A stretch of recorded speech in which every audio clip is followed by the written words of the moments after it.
Welcome to It's a Grand Life, where our mission is to be a voice for grand families and kinship caregivers everywhere. Did you know that in the United States alone, there are 2.3 million grandparents raising their grandchildren? 2.3 million. It's a Grand Life is committed to making a difference for those kids. That's why we have the podcast, a Facebook group, and the Grand Fund. The Grand Fund, which is a 501c3 which was launched in June of 2024, provides financial assistance to grand families, including shelter, food, clothing, and household needs. Grand families are in every neighborhood, in every city, every tribe, and territory nationwide. If this is you or someone you love, we're here for you, and we welcome you to join us on this mission. Our goal is to offer hope and resources to help you. Please subscribe to our YouTube channel and follow us wherever you get your podcasts and leave a review. You can also join our Facebook group. Just search for it under It's a Grand Life. And your reviews, comments, and sharing of our podcasts help us reach others that need assistance. Welcome to another episode of It's a Grand Life. Hello, my name is Craig Nash. We'd like to welcome you to another It's a Grand Life. And I believe you're absolutely going to be blessed today. One of my dear friends, Paul Propson, the CEO of Catholic Charities, is with us today. And Paul and I go way back to our healthcare days when I met him when he was running Covenant Community Care and serving low-income folks all over Metro Detroit. And now he's at Catholic Charities, and we've got to find out about that transition and how things are going. Paul, welcome to It's a Grand Life. Thanks so much, Craig. It's so good to have you on today. And could you just tell our listeners, how did you end up at Catholic Charities? Well, that's a great question. Thank you. I know that you don't go, this isn't one of those long form podcasts, so I can't fully answer your question, but I'm here because when I was in college, I volunteered at a summer camp in Detroit, the Joy of Jesus Ministry summer camp. And I was a camp counselor for a number of, a cabin, I guess, of 12, 15 boys from the city who had so many more challenging life experiences than anything I had had at that age. So I was really moved by their courage, their energy, their spirituality, their faith, their personal stories. And when the summer was over, I really wanted to get involved in the city and just make my life in Detroit, working to make the world a better place. And I went down there, and the good people at Joy of Jesus Ministries recognized I was a kid who needed some seasoning. And they said, go away, get something valuable, and bring it back to Detroit. That was hard to hear as a young man who thought I had all the answers. But in the end, in spite of myself, I did go away, get a master's degree in business administration, found my way to working at a health center, faith-based Christian health center on the south side of Chicago, developed fundraising skills and some management skills, and was invited to come back to run Covenant Community Care, a small Christian health center in Detroit, where I met you and your wonderful brother-in-law and family, who helped us to grow Covenant Community Care and make it the great health center it is now. While I was working there, I met the folks from Catholic Charities, and being a Catholic who grew up here in Macomb and Oakland County, I thought, well, if there's a need there, I might be able to help make it better, make the place, because they were challenged, and I thought I'd learn some things.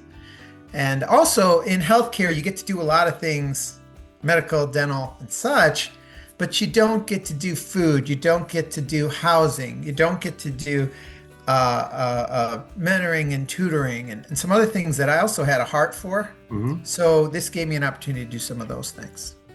That makes so much sense. So was that Eddie Edwards, Pastor Eddie Edwards? Yes, it was Eddie Edwards. He had so much energy, didn't he? Just an amazing Christ follower. And it's such a small world that he had such an impact on your ministry and leading you to get some great seasoning. I think that's just Yeah. wisdom. But no, he was You such a never know, with no, every word you say, God doesn't let it fall to the ground without achieving its purpose. And Reverend Edwards and Dave Gamlin over there, who gave me the direction I needed, even though it meant that not having a volunteer. It meant right. they helped me become better equipped to help in the city. So they lived very open-handedly, and anybody who knows the city of Detroit knows that about Reverend Edwards and the wonderful work they did at Joy of Jesus. But well, tell us a little bit about the mission and scope of Catholic Charities. I mean, there's a very wide Yeah. Well, program. we are Catholic Charities of Southeast Michigan. There may be a Catholic Charities in almost every part of the country Mhm. because the Catholic Church is in every part of the country. Mhm. And so it's organized by diocese. And our diocese here in Southeast Michigan is Wayne, Oakland, Macomb, Monroe, St. Clair, and Lapeer County. So those 6 counties, Okay. that's where our governing board, because we have an independent governing board, helps us to organize charitable work in those 6 counties. So some people, when they hear Catholic Charities, they think we're a foundation. We're not a foundation. We're a service provider. We help do the work. We ask for donations like a lot of other charities, Right. and we need it because we do a lot of good work. There's really nothing in the area of helping others, loving your neighbor, that wouldn't be something we'd be interested in. But we're not doing everything. The things we have traditionally done over almost 100 years would be foster care and adoption work, would be mental health counseling and then substance use counseling. We do that. We've gotten very involved in food programs now. We help a lot of people get monthly food assistance from our food pantries, and we do home delivery, which is something I want to tell some of your listeners about. We do adult daycare, which is a wonderful program to help people who are caring for a loved one who needs full-time attention, full-time care. And the caregiver might have a job or be raising children as well, or otherwise just needs teammates to come alongside them. So our adult day programs are a great place to help people who are caring for loved ones who need round-the-clock attention and care. Let's see. Oh, and we have some wonderful programs for our immigrant brothers and sisters who are finding their way in this country, job training, ESL training. We have done refugee resettlement. And so anyway, I probably left a few things out, but those are the major programs. And do you help your immigrant members? Do you help them with legal issues and getting? Yeah, we do. We have a legal clinic which helps to reunite families. Oftentimes people are here and they have status in this country, but they are separated from their family members, and they can bring mom or dad over, or bring a child or an aunt, to join them. Sometimes people come here with the proper status, and they lose their status, or their status changes, and they need advice on what to do. And there are a lot of unscrupulous attorneys out there, but our attorneys are wonderful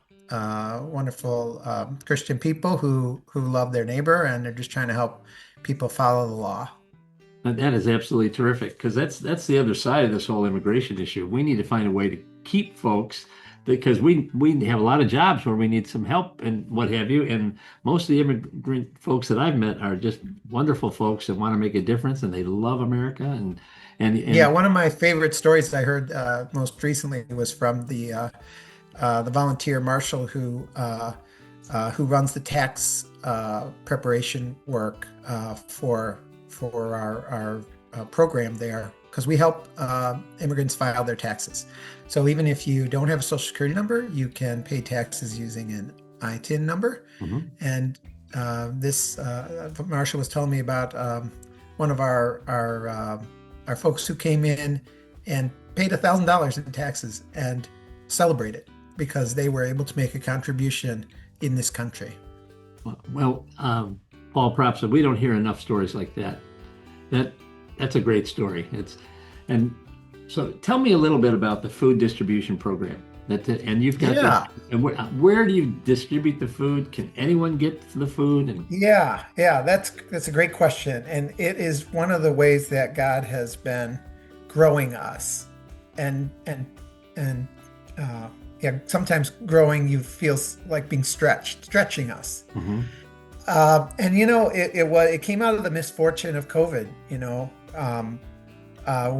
I remember that Thursday or Friday when the schools all shut down in Michigan, and it became clear that it's going to be a while. And we started. I went to the grocery store because I was like, "Oh, we better stock up." And I came home and I washed my groceries. But then after bringing all these groceries in, I asked myself, how are the seniors that we help in our adult day program, or we have a lot of senior volunteer programs. How are they getting their groceries? Many of them don't have cars. Right. And at that time, it wasn't that common to do DoorDash and all that. Exactly. I'd never done it before. And by the way, if you're low income, you can't just spend $25 during surge pricing just to get the delivery. Right. So, and we had about a dozen people with nothing to do because nobody could come to get adult day services because they were on lockdown because it was dangerous and such. So we said, well, we need to be useful. What has God given us? What can we do? And in fact, Bank of America called and said, hey, we want to support the work of Catholic Charities during this difficult time. And our people said, we want to buy groceries and we want to deliver them to the homes of the seniors who used to come to us. Wow. So we started to do that. And it took off, as you can imagine, because, and one of the best parts about it, Craig, was the people who would deliver the groceries, say, now we're talking April of 2020. Yeah. Or May of 2020, or June of 2020. When they would arrive and ring the bell, and the person, because we only delivered to people over 65 or people of low income, the person who answered the door would often say, "You're the first person that I've seen this month." Wow. And it's sad, but it's also a sign of how important it is that we who have something share it. And sometimes it's just sharing your voice over the phone or over Zoom at that time. When we would answer the call from people who needed food and needed help, sometimes they would talk to our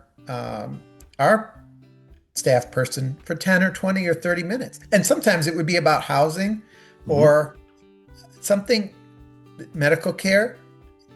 They just needed a connection. So we call that our senior outreach program. And you can participate in our senior outreach program if you're in Wayne, Oakland, or Macomb County. But there are programs like it in other places that I encourage people to look into. Who helps seniors? Some in here in Michigan, the area agencies on aging would work with this kind of stuff. Meals on Wheels kind of things. It's just important to have connections. And you never know. You build your resilient base of supporters for what you're doing, and then when you have a bigger crisis, some of the things you've connected yourself to still are there. So don't live on the edge. Ask for help. And if you live in Wayne, Oakland, Macomb County, you can come to us at Catholic Charities. I would go to ccsem.org and learn about our food programs. Senior outreach program in particular. Now, what if you're a Lutheran? Can you participate? Of course. Sadly, Craig, most folks aren't Catholic. So we've become accustomed to helping all of our neighbors, as we always have. So you're taking this idea of love your neighbors yourself. You're taking it literally. It doesn't matter what denominational badge you wear. That's wonderful. Or, of course, those who haven't, who are not Christian believers as well. And naturally, this is really how, this is what Jesus commanded us to do, is to love our neighbor. And what's the Good Samaritan story about? Right. Except loving the person who you most would think isn't your neighbor. Right. What I love about Jesus' story about the Good Samaritan is when he's asked, who is my neighbor? The person asking says, who do I really need to help? And what Jesus answers is, well, if you were stranded on the side of the ditch, just having been beaten up, now who do you want to think of you as your neighbor? He turns it around and doesn't say, who do I need to help? He says, well, who would you like to help you? Right. Everybody. Everybody and anybody. I need the help, right? And that's just such a great story. And as you're describing the food distribution program, which is just amazing, and that's a relatively new ministry of Catholic Charities, right? You weren't doing Last this 5 before. years, yeah, 2020. 5 years. Have you thought about having deacons or priests go to meet the seniors in their home? Because the ones that are talking to you for 10 to 20 minutes, sounds like they need some ministering. Mm-hmm. Yeah, well, I think that's great advice. And we have seminarians from Sacred Heart Major Seminary volunteer at our Center for the Works of Mercy on Woodward in Detroit to help prepare the food boxes and such. But they aren't going out to the homes yet. And I guess we're still training them. Yeah. But, also one of the things the Catholic Church teaches about us is the priesthood of all believers. As you would well know, Craig, Jesus uses everyone. And I know there are a lot of priests out there who think and care and pray for their nieces, nephews, and cousins. And they know it's not going to be them that gets through. Right. But it's going to be the neighbor who gets through. The person who reaches us with a message about God's love is usually someone who we didn't expect, because we put up our defenses against everyone we know is going to preach at us.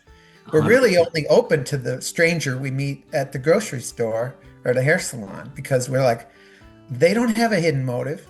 If they're being good to me, if they're telling me about God's love, well, they must really believe it. 100%. But you guys at Catholic Charities, you're not just telling people about God's love, you're modeling it. And that makes such a huge difference. And you don't care if someone's Catholic or not. You're just trying to love your neighbors yourself. I just love that. And so what would you say, Paul, is the best part of your job? Yeah, seeing people grow and thrive. And oftentimes it's we were able to do our first housing development for affordable housing and for people who were formerly homeless. We opened last year. And so we've seen people who maybe have dealt with addiction, maybe they have dealt with other disabilities. And oftentimes with that comes an isolation from their family members. Maybe it's rejection. Sometimes it's them that's doing the rejecting. But they're isolated and they're homeless. And until we were able to provide some housing and some case management and caring, supportive peers that we bring to the residences at St. Matthew on the east side.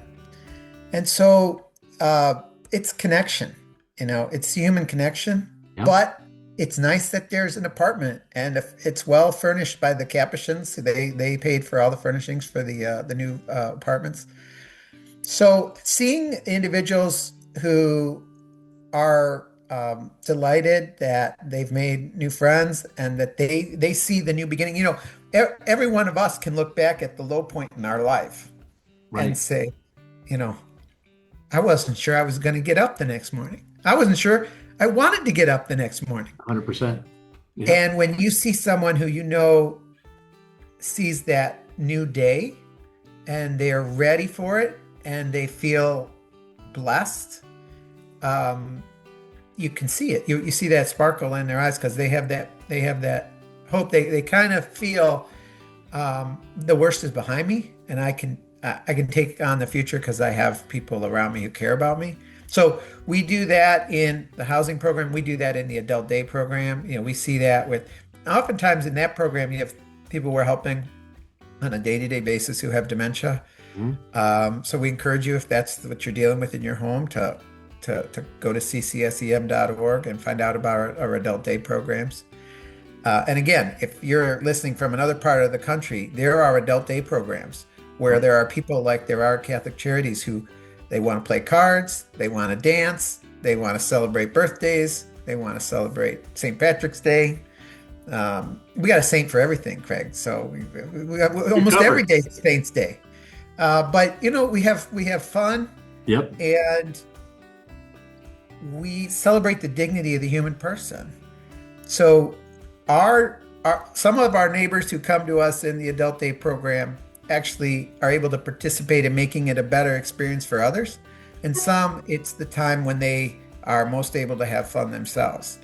So again, we just want to see people have joy, have the life, enjoy. Jesus said, "I came that you might have life and have it in abundance." Mhm. And again, because we give of ourselves, we give food, or we give time, or we give housing. People respond with gratitude and delight and that sense of community. So that's what I like to see. I like to see that interaction. I like to see it in our people who do the volunteering and the staff work as well, because nothing makes you happier than when you are helping someone else. 100%. And that's of course, that's definitely our belief here at It's a Grand Life. And our focus is on grandparents who are raising their grandkids. And I know that Catholic Charities supports grandparents raising their grandkids. And how would you suggest that some of our listeners could get plugged in, whether they're in Southeast Michigan or all over the country? Yeah. Well, again, first thing I would say is you're not alone. There are people in your community that care about you, whether it's at Catholic Charities in your part of the country, or whether it's another organization, often faith-based, Mhm. who because a lot of times at the faith-based organizations, you have people who they're just in it for you. They do it because they are called by God. They feel that call and they want to make themselves a gift. So mental health counseling and substance use counseling that we do at Catholic Charities is something that maybe the grandparent needs. Anxiety and depression are so common. If Right. you're struggling with that and you're caring for your grandchild's going to benefit if you're getting counseling. 100%. You don't want to carry that burden alone. But maybe it's the adult child who's the parent of the grandchild who needs some substance use treatment or counseling. So Catholic Charities can be an asset there. Or maybe it's a child, right, who's dealing with lots of issues. And we have many people that I care about very much go to counseling at Catholic Charities because it's just something we need. Life is very complicated, and mental health services are almost everywhere if you will ask for help and seek help. So I think that's very important. I think the adult day programs we offer are very important if you're caring. So take a grandparent who's caring for their grandchild, but also caring for their spouse. Right. Now that spouse could be at an adult day program like ours, so that the caring grandparent can care for that child and the spouse. And sometimes the child's at school, and sometimes the spouse is in adult day, and you are not. You might be able to go to this. I was going to say the spa, but you might just be able to put your feet up for a minute, make huge. dinner. Absolutely huge. Yes. Go to church. This was the other thing I wanted to say, and it's not really what we do, but it's what every grandparent raising a grandchild should do, is go to church, because in churches we have communities Mm-hmm. who share in churches we have communities of people who share the vision for your life that Jesus shares, that you should be flourishing, Mm-hmm. that you should be in community, that you should have friends, that you should have supporters. You need to have someone you can call upon to help if you got to go to the doctor, Right. right? I mean, churches have been a big part of American society and making us one of the greatest countries, or the greatest country that there ever has been. Right. And if we stop going to church, we're not going to have the strength that our parents had. So, I think finding a great church community is very important to being a great grandparent. Not a great grandparent, but an excellent grandparent. The nice thing about the mission and vision of Catholic Charities is that's really what I think is the calling of the church, to love your neighbor as yourself. You're not talking about the government coming in and doing these things. You're talking about all these parishes and all these believers all over Southeast Michigan, the 6 counties you talked about, really reaching out and just being a blessing to fellow Americans who really need it. And when I talk to folks that run grandparent organizations across the country, they all tell me the number one problem is mental health issues, behavioral health challenges for grandma, for the grandchild, and for the son or daughter who's having challenges raising their own child. And you address that head on, you address housing, you tick all the boxes for what grandparents are wrestling with. And I just commend Catholic Charities for that and your open-handedness. It's absolutely wonderful. We need all the denominations, all of the community of faith to join hands with Catholic Charities and be a blessing to our fellow Americans. We've got an epidemic out here. 2.5 million grandparents are raising their grandkids. 80% are struggling financially. They did not plan to raise 1 to 5 grandkids. And any grandparent that you and I know would never say no to their grandkids. Mm-hmm. So I just love the work that you're doing. So the advice that you have for grandparents is go to church and take your grands to church. Oh, definitely. And so, yeah, and get help. I mean, get the help you need. Sometimes you find that help in your neighbors at church, but sometimes you need to pick up the phone. For example, here in Southeast Michigan, we have United Way 211, and it's also a website. So it's a phone number, 211, but it's also a website. You put in United Way 211, and you can find all manner of help, of organizations that are set up to help you. And as a giver, right, everyone is both in need of help and has something to give. So if you're a grandparent that's giving to your grandchild, God bless you. There are people who want to give to you. There are people who want to support you. And they've been making donations to Catholic Charities, to another organization, just to meet the need that you have. But you got to find out about it. It is the work of the whole community. Just like you as a grandparent are making a gift to yourself, but other people want to make a gift to themselves to you. And I can tell you, it gives us joy, everyone who's in the Catholic Charities community, when we find our niche in your life. Absolutely. And so how could Catholic Charities and It's a Grand Life partner to improve the lives of grandparents? Yeah, I mean, one thing that you did mention that I think is important, I didn't mention it, but you did, is foster parenting and adoption does require the state in some way. Mm-hmm. So an agency like Catholic Charities, which is a faith-based agency, can help you interact with the state in a way that helps you as a grandparent accomplish what you need to accomplish in terms of raising that child.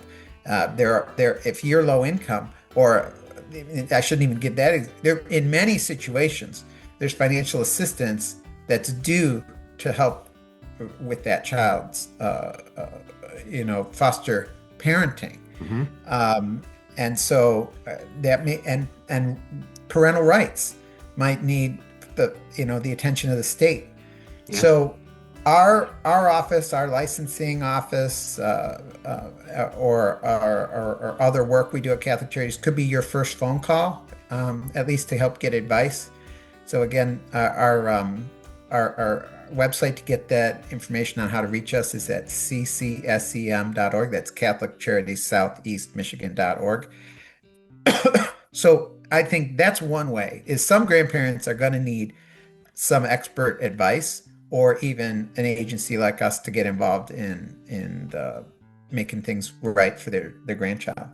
Um, Also, we know many people in our senior outreach program who are getting food assistance, and they may be raising their grandchildren. We were not aware of that, or we might be aware of it, but we were not aware of It's a Grand Life until recently, which is that, as you've mentioned, Craig, some folks who we come into contact with first, we can send your way to be able to get some of those charitable gifts that are necessary for some of those crises that people run into, because as we know, raising a child can be very expensive. One thing I would say, I have 7 children myself. I didn't mention that yet, so I'm very grateful to my wife, Jennifer, who has made it possible to get these children from where they are to a couple are now married. In fact, I can make the announcement that I will be a grandparent. I am a grandparent. My oldest daughter's baby's being born in July, and we celebrate little baby Emma's life already. Wonderful. But you know, it is expensive to raise a child, but it doesn't have to be as expensive as some of the statistics make it out to be, and you don't have to do it alone, and the child is, as you all know, worth so much more than any dollar sign could ever account for. And that's where the joy is with those little ones. And I can't wait. I'm still behind all of you listeners who are grandparents. I have not seen my grandchild yet.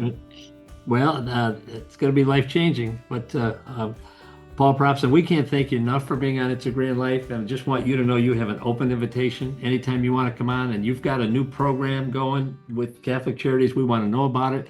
I personally had no clue with the breadth and width of Catholic Charities, and I'm sure our audience had no idea as well. We all thought you're probably a foundation collecting donations, but knowing you the way I do over all these years, you are hands-on. You see a need, you want to jump in and in Jesus' name make a difference, and we just salute what you're doing.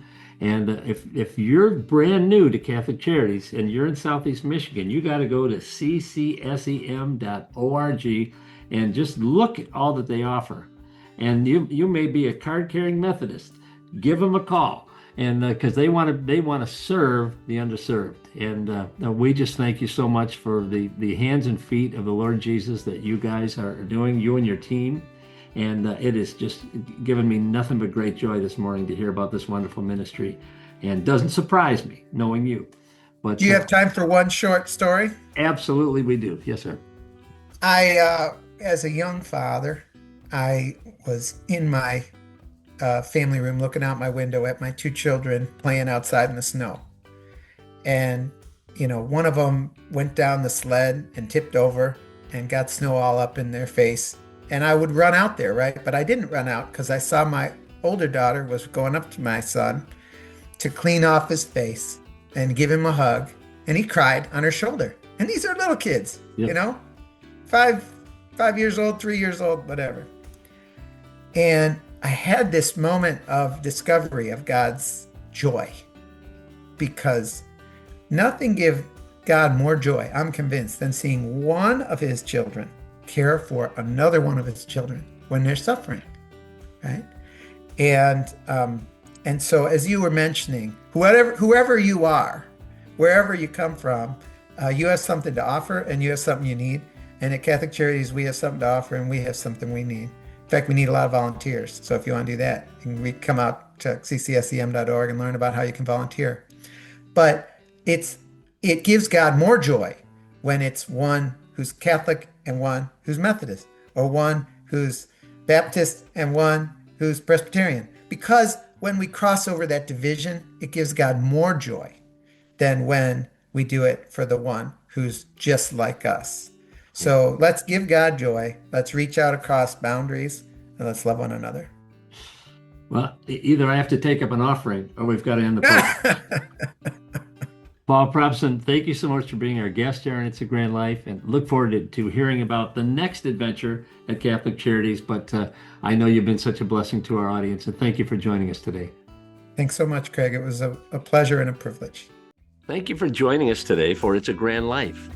It's a Grand Life provides vital content, regulatory updates, and subject matter experts that are committed to supporting the 2.4 million kids and their caregivers from every neighborhood, every city, every tribe and territory nationwide.